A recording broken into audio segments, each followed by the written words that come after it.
Salut l'équipe! Alors que la série Seigneur des Anneaux, les Anneaux de pouvoir bat son plein, les fans sont en train d'analyser chaque indice laissé par-ci et là pour tenter d'en percer tous les mystères. Qui est donc cet humain tombé des étoiles près des hobbits? Quel sera le destin qui attend Théo et son épée maléfique? L'héritage maudit d'Halbrand va-t-il le rattraper? Beaucoup de questions qui demeurent pour l'heure sans réponse. Mais s'il y a bien un truc qui m'intéresse suite à l'épisode 3, c'est le cas des orques. On va donc théoriser sur ce qu'ils cherchent en creusant la terre et ce que cela pourrait impliquer. Allez, let's go, c'est parti.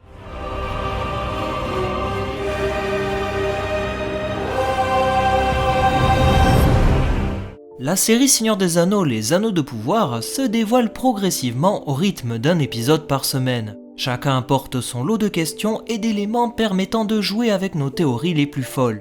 Et aujourd'hui, j'avais envie de vous parler du cas des orques que l'on rencontre dans le 3e épisode. Pour rappel, Arondir est capturé et emmené à travers un réseau de galeries souterraines jusqu'à la surface. Il y retrouvera ses amis elfes qui ont été eux aussi capturés et qui, aux côtés d'autres captifs, sont mis à contribution pour creuser la terre. Les elfes supposent que les orques recherchent quelque chose ou bien une arme, difficile à dire à l'heure actuelle. Cette quête est dirigée par un certain Adar, un personnage encore très mystérieux qui n'a pas révélé son vrai visage pour le moment, mais là n'est pas la question. Que peuvent bien chercher les orques en creusant ainsi? La série nous démontre que les terres du sud ne sont pas encore celles que l'on connaît. La région de Tir Arad, dont le nom fait penser au Arad, la région semi-désertique des Haradrim, est encore verdoyante et le territoire que l'on associe au Mordor est lui aussi très loin de la représentation qu'on connaît. On n'a pas encore vu la montagne du destin, ni ses coulées de lave fumante et la pierre volcanique à perte de vue. Malgré cela, il semblerait que la montagne du destin fasse une apparition furtive dans l'épisode 1 lorsque Théo va chercher l'épée maudite. Ainsi, on peut voir que la montagne est bel et bien endormie. Le ciel est là aussi très clair, et le seigneur du mal Sauron n'a pas encore utilisé sa magie pour dissimuler son territoire afin d'y faciliter l'avancée des orques. Je pense qu'avec cette intrigue, la série nous montre la naissance du Mordor, cette zone sans vie où les orques prolifèrent. Cela peut être perceptible un peu plus tard lorsqu'on voit que les serviteurs de l'ombre cherchent à empoisonner la région avec des vapeurs jaunâtres ou bien en détruisant la nature environnante avec l'arbre qui leur barre le passage. Étant donné qu'ils vont dans une direction, il est fort à parier que les orques cherchent à avancer vers quelque chose ou tout du moins ne savent pas trop où chercher. Le fait qu'ils fouillent les villages environnants est là aussi très suspect car les serviteurs du mal supposent que les humains ou elfes ont récupéré une arme. Beaucoup de théories pensent qu'ils cherchent en réalité l'épée de Théo, la fameuse lame brisée qu'il a trouvée dans l'épisode 1. Il faudra justifier l'utilité d'une telle arme si elle sert véritablement à quelque chose et en quoi elle pourrait aider le camp du mal. S'il s'agit de l'épée Gursang qui a appartenu par le passé à l'humain Turin Turambar, pourquoi cette épée à l'acier noir porte le sceau de Sauron? Vu que l'épisode 3 nous a confirmé cet élément comme quoi l'emblème représentait le Mordor, pourquoi cette épée est marquée de l'emblème qui représente le Mordor avec la montagne du destin au centre? Il est encore beaucoup trop tôt pour le dire ou affirmer quelque chose, mais il est clair que la quête des orques touchera à sa fin dans cette saison. Je pense très sincèrement qu'Arondir va réussir à s'échapper dans un des épisodes suivants, qu'il va rencontrer Théo et Bronwyn sur le chemin et les rediriger vers un lieu sûr. Une fois arrivés sur place, après avoir réussi à semer les orques, ils vont essayer de percer le mystère de l'épée maudite trouvée par Théo. On peut d'ailleurs le voir sur cette photo promotionnelle dévoilée il y a plusieurs mois, où l'elfe Arondir tient l'épée dans sa main, alors que Théo et Bronwyn sont à ses côtés. L'épée semble revenue à sa forme d'origine, un peu comme si la lame avait disparu, alors qu'elle s'était reforgée avec le sang de Théo dans l'épisode 2. Cela me fait un peu penser aux lames de Morgul que nous avions pu voir dans les 2 trilogies de Peter Jackson, et plus particulièrement celle qu'utilise le roi sorcier d'Angmar pour poignarder Frodon au Mont Venteux.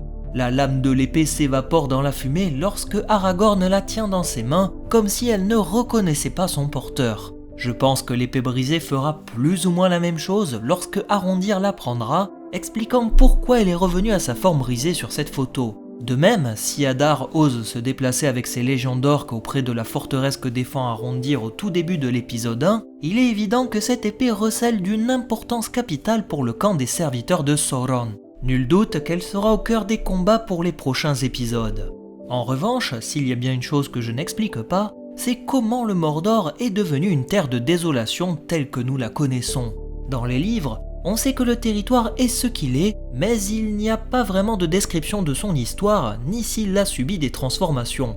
Le livre The People of Middle-earth, qui est le dernier de la saga The History of Middle-earth, une série de livres écrites par Tolkien père et fils non traduite en français à l'heure où je vous parle, et dans ce livre, on nous indique que Morgoth a créé la montagne du destin durant le premier âge et que l'appellation de Mordor découlerait très certainement de cette période. Et si la série d'Amazon décidait qu'il en était autrement? En effet, on connaît le Mordor parce qu'il était le territoire de Sauron, mais on ne sait pas vraiment ce qu'a traversé cette région avant que le nouveau seigneur du mal ne s'y installe autour de l'an 1000 du deuxième âge. C'est donc là que la théorie entre en jeu.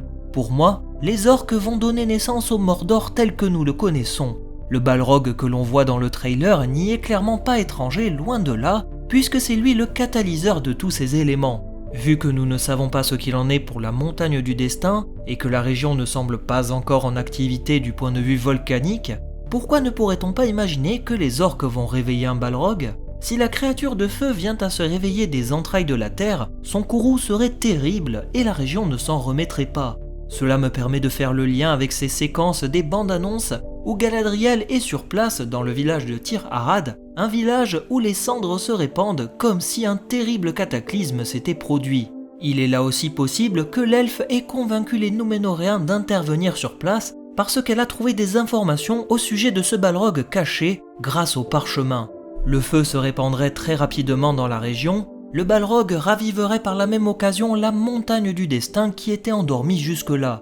Voyant la montagne cracher de la fumée noire, Sauron déciderait de finalement s'installer sur place en y créant sa forteresse de Barad-dûr et plus tard en y installant sa forge pour forger l'anneau unique. Le Balrog étant une créature affiliée de très près à Morgoth et le premier seigneur du mal étant à l'origine de la création de la montagne du destin, tout ceci semble s'imbriquer.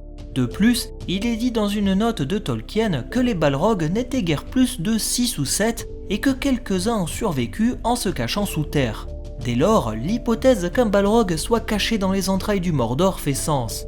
Cette note vient remettre en cause le fait que les Balrogs étaient des armées entières à l'époque de Morgoth, ce qui sous-entend donc que ce sont des créatures rares au pouvoir démesuré. Des démons de feu capables de causer des dommages irréparables à une région. Pareil, on peut là aussi spéculer sur le réveil d'une telle créature. Est-ce que l'épée brisée serait la cause du réveil du Balrog si Adar venait à mettre la main dessus? Ou bien est-ce plutôt le hasard qui conduira les orques à réveiller le Balrog? Alors oui, je sais que cette théorie du Balrog caché sous le Mordor est très tirée par les cheveux, mais c'est son côté assez fou qui me plaît. Idem pour le fait qu'un nouveau Balrog se réveille, car pour rappel, à part le fléau de Durin au 3e âge, il n'y a pas de Balrog qui s'est réveillé, mais ça je pense qu'au moment où cette vidéo sort, c'est-à-dire après l'épisode 3, ça reste quand même plausible vu que nous avons ce Balrog dans la bande-annonce qui vient semer le trouble. Je me dis que toute cette histoire de recherche dans la Terre fait sens.